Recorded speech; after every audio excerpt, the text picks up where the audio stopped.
Alors, il y a d'autres petits effets intéressants, notamment ici j'ai créé un bloc rectangulaire que j'ai mis en rouge, donc je l'active.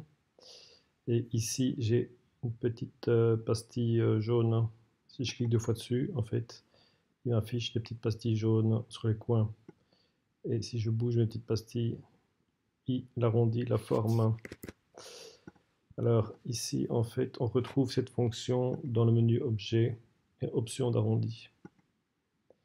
Les options d'arrondi, en fait, voilà, je vais cacher aperçu.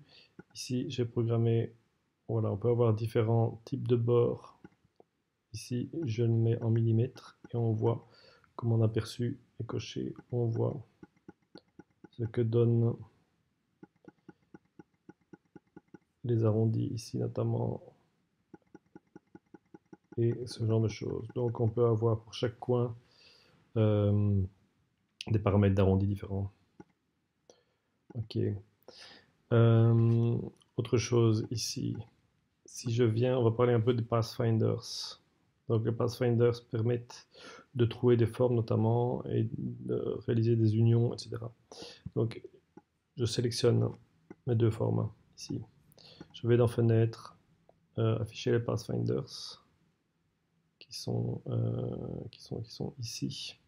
Donc dans option de mise en page pathfinders, je les ai ici à l'écran. Donc mes deux objets sont sélectionnés, c'est comme en Illustrator. J'appuie sur le premier, il fait une union. Donc il unit les deux formes. J'annule. Si je passe sur le deuxième, en fait, il trouve l'objet qui est en premier plan, trouve celui qui est en arrière-plan. J'annule. Ici, si j'appuie sur celui-ci, en fait, il fait une fusion des deux objets en éliminant ce qui n'est pas mélangé. Ici, il fait l'inverse en fait. Il enlève ce qui est en commun aux deux objets, mais il garde le reste. Ah ben voilà. Ici, en fait, il fait l'inverse, il garde que l'objet du premier plan. Voilà.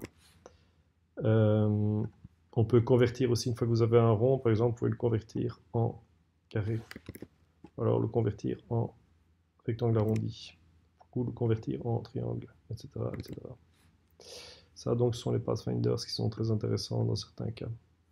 Alors ici, nous allons nous intéresser aussi aux effets. Donc dans le menu Objet, j'ai Effets, avec notamment les transparences. Il affiche une fenêtre.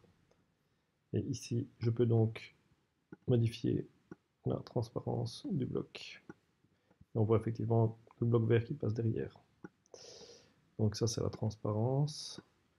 Je peux cocher une ombre portée, c'est-à-dire qu'il va créer une ombre derrière, ici.